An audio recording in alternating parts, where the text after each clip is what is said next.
عمران خان، تم اپنی دھرتی کے اتنے وفادار ہو کہ امریکہ جیسے ملک کے دورے پر بھی شاہانہ طور طریقے کو پس پشت ڈالتے ہوئے کمرشل فلائٹ کا انتخاب کرتے ہو، لوکل امریکی ٹرین میں سفر کرتے ہو۔ تمہیں کس نے کہا تھا کہ اپنی سادگی سے دنیا کو اپنا دیوانہ بنا ڈالو؟ عمران خان، تم جس طرح سے کشمیر کا سفیر بن گئے، ایسا تو کبھی کسی وزیر اعظم نے نہیں کیا۔ خان، تم نے دنیا کو کشمیر کے حالات سے آگاہ کیا، مگر تم نہیں جانتے اس قوم نے تو یہ سب نہیں دیکھا۔ یہ تو ڈرامے بازیوں کی عادی قوم ہے، مخلص لوگوں کو پہچاننا نہیں آتا اس قوم کو۔ خان، تم بھولے بھالے تھے، کس نے تمہیں مشورہ دیا تھا کہ خیبر پختونخوا میں نجی سود پر پابندی لگاؤ؟ یہ کام تو مفتی محمود نہ کر سکا، اسلام کے نام نہاد ٹھیکیدار نہ کر سکے۔ تم ایک کلین شیو آکسفرڈ کے پڑھے یورپین ماحول میں پلے شخص تھے، تمہارا یہ کام نہیں تھا۔ خان، تم کتنے بھولے تھے، ہر تقریر میں یورپین کلچر کو کوستے رہے، نوجوانوں کو تلقین کرتے رہے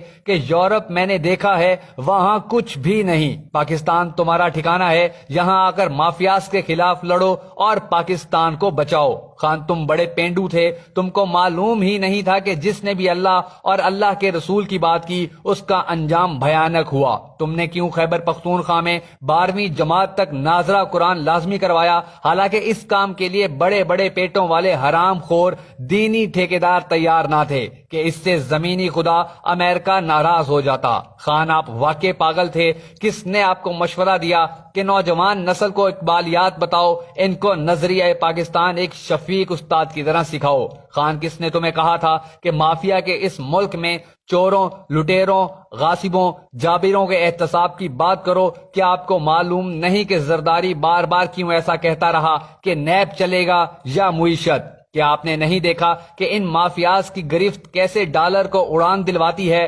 کیسے روپیہ کو ڈی ویلیو کرواتی ہے اور کیسے ملک کا نقصان کرواتی ہے؟ خان، تمہیں کس باولے نے مشورہ دیا تھا کہ ریحام سے شادی کر کے اسے دوپٹہ پہناؤ، باقیوں کی طرح برسر بازار شراب پیتے، 15-16 سالہ لڑکیوں کو ہائر کر کے رنگ رلیاں مناتے؟ کس جاہل نے تمہیں نکاح کا کہا تھا؟ خان، تمہیں کس نے مشورہ دیا تھا کہ 1965 سے اپنے کلام کی ابتدا ایاک نعبد و ایاک نستعین سے کرتے ہو؟ خان، تم برملا عمری شریعت و انصاف کی بات کرتے ہو۔ ارے تم نے نہیں دیکھا کہ شریعت کے نام پر ووٹ لینے والوں نے کیسے امریکہ کی تابعداری کی؟ کیا کبھی آپ نے MMA کے 5 سالوں میں کسی حکومتی وزیر سے سنا جو اسلام کا نام لیتا نظر آیا ہو؟ خان، تم نے کبھی کسی سے اگر مشورہ لیا ہوتا تو تمہیں بتایا جاتا کہ پاکستان میں اسلام کا نام لینا صرف الیکشن کے دنوں میں ہوتا ہے، پارلیمنٹ کے اندر اور حکومت میں حاکمیت اعلیٰ زمینی خداؤں کے پاس ہوتی ہے۔ خان، تم کتنے بھولے ہو، تم نے ہمیشہ کہا عام لوگوں کو لے کر آؤں گا، نئے چہرے ہوں گے، مگر مجبور کر دیا گیا تمہیں کہ اس منڈی سے موروثی مال لینا ہوگا۔ اب بھی تم کتنے بھولے ہو، بیوروکریسی تمہیں ناکام کرنے کی سر توڑ کوشش میں ہے، جو تمہارے ساتھ ہیں وہ بھی تمہارے ساتھ نہیں۔ کیا کیا داستان لکھوں تمہارے بھولے پن کی، بس تم بہت ہی بھولے بھالے ہو۔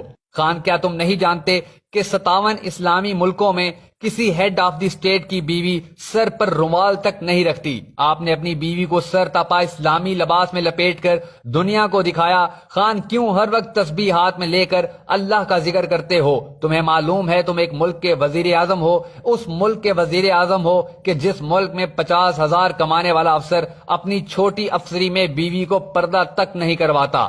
تم بڑے 30 مار خان بنے پھرتے ہو۔ خان، کیا تم نے مرسی کا انجام نہیں دیکھا، اخوان المسلمین کا انجام نہیں دیکھا، افغان طالبان کا انجام نہیں دیکھا؟ آپ کو کیا پڑی تھی ریاست مدینہ کی رٹ لگانے کی؟ آپ اپنی کامیابی کی تقریر سے آج تک ریاست مدینہ کے حوالے دے رہے ہو۔ کیا کفریہ دنیا آپ کو معاف کرے گی؟ ہرگز نہیں۔ آپ نے ملک کو IMF کے چنگل سے نکالنے کے 1000 جتن کیے، چائنا بھاگے، UAE کی منتیں کی، ملائیشیا کی منتیں کی، سعودیہ کی خوشامدیں کی کہ کسی طرح IMF سے بچا جا سکے، مگر افسوس کہ تم مجبور ہوئے۔ خان، تم پاگل تھے، تم ڈائریکٹ امریکہ کا دورہ کرتے اور IMF سے نقد قرض لے کر خود بھی کھاتے اور اپنے ساتھ دوسروں کو بھی کھلاتے۔ خان، آپ بھولے بادشاہ تھے، غم خوار قدردان تھے، سادہ دل اور صاف گو تھے۔ آپ کے چہرے پر داڑھی نہیں، لیکن واللہ آپ اللہ کے کتنے قریب ہیں اللہ ہی بہتر جانتا ہے۔ خان، آپ نے جس جرم کا ارتکاب کیا ہے اس کی سزا سے آپ نہیں بچ سکتے۔ آپ نے کیوں اندھوں کے شہر میں آئینے بیچے؟ اب بھگتو۔